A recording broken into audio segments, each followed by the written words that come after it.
Conclusion: what the Great Western Schism teaches us for our time. In this discussion, we have reviewed one of the most important chapters in church history.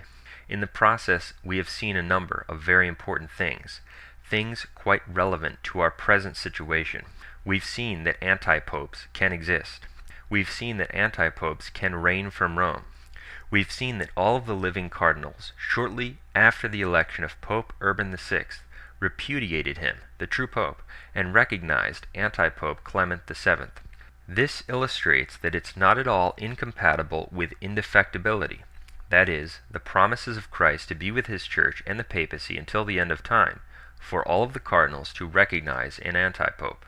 We've seen that most of the theologians of the time favored the third line, the Pisan line of anti-popes. This line of anti-popes must have been a tantalizing option for many, because cardinals from both camps supported it.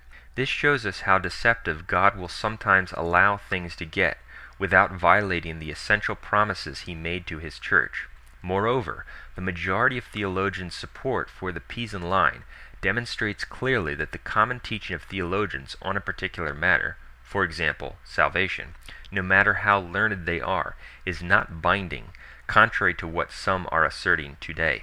We've also seen that the principle that an open heretic cannot be regarded as the Pope is ancient and was expressed by the leading canonist of the time, Baldus. We've seen that things were so bad and so desperate during the Great Western Schism that people didn't see any way out of this disaster. A disaster in which people were offered at one point 3 rival bishops, 3 rival religious superiors, and 3 rival claimants to the papacy excommunicating one another. Learning this can help us see clearly that what we have proven on doctrinal grounds, namely that there has been a line of anti-popes since Vatican II that has foisted upon the world a new counterfeit religion, which has reduced the true Catholic Church to a remnant, in fulfillment of scriptural and Catholic prophecies about the deception of the great apostasy and the last days, is not a patent absurdity, as some have wrongly said. On the contrary, if God allowed the aforementioned disaster to occur during the Great Western Schism, which could have been at worst just a prelude to the great apostasy, with multiple anti-popes reigning at once, and the true pope the weakest of the 3, what kind of disaster and deception would he allow with anti-popes, without ever violating the essential promises he made to his church, during the final spiritual tribulation, which will be the most deceptive of them all, concerning which Scripture says that it will leave hardly any faith on earth, Luke 18:8, and deceive, if it were possible, even the elect, Matthew 24:24. It is a patent absurdity and directly refuted by Catholic teaching and the facts of church history to assert that a line of anti-popes, which has created a counterfeit sect to oppose the true church, is an impossibility. Further, it is outrageous in the extreme to assert that such a situation is, quote, patently absurd after having reviewed the undeniable facts we have put forward to prove it true.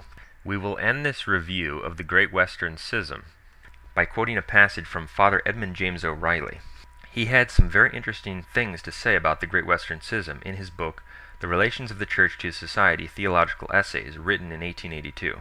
In the process, he mentions the possibility of a papal interregnum, a period without a pope, covering the whole period of the Great Western Schism, that is, almost 40 years.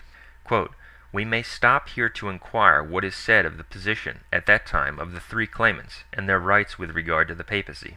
In the first place, there was all through, from the death of Gregory XI in 1378, a pope, with the exception, of course, of the intervals between deaths and elections to fill up the vacancies thereby created.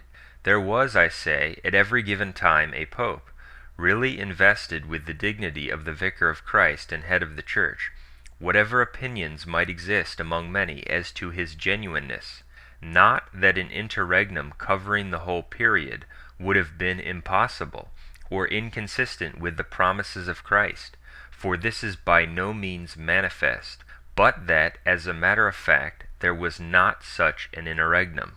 End quote. Father O'Reilly says that an interregnum, that is, a period without a pope, covering the whole period of the Great Western Schism, is by no means incompatible with the promises of Christ about his church.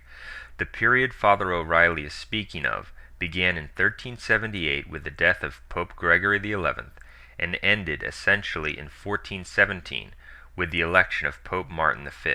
That's a 39-year interregnum.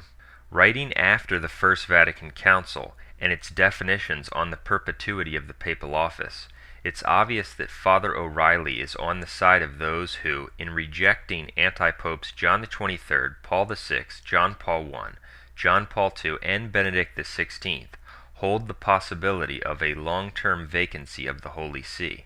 In fact, on page 287 of his book, Father O'Reilly gives this prophetic warning.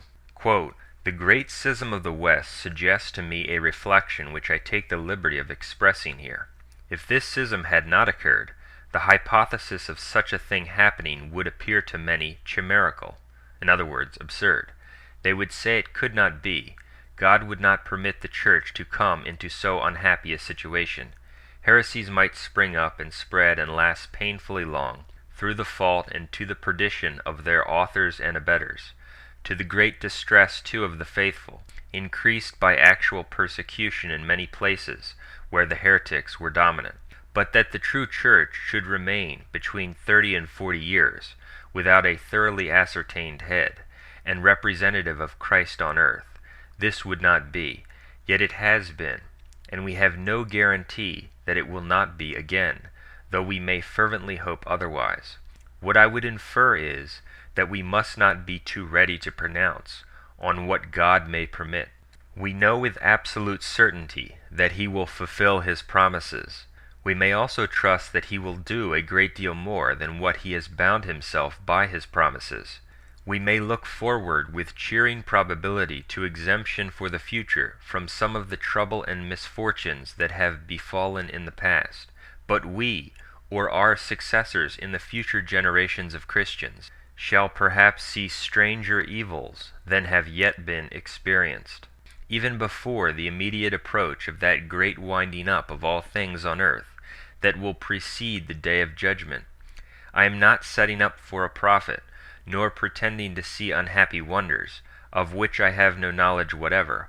All I mean to convey is that contingencies regarding the Church, not excluded by the divine promises, cannot be regarded as practically impossible, just because they would be terrible and distressing in a very high degree." End quote.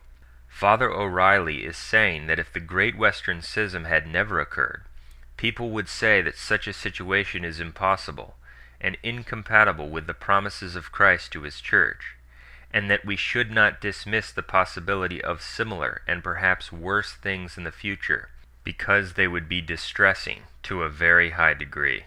For more information on this issue, consult our website, vaticancatholic.com, and our article on this topic, The Great Western Schism and What It Teaches Us About the Post-Vatican II Apostasy.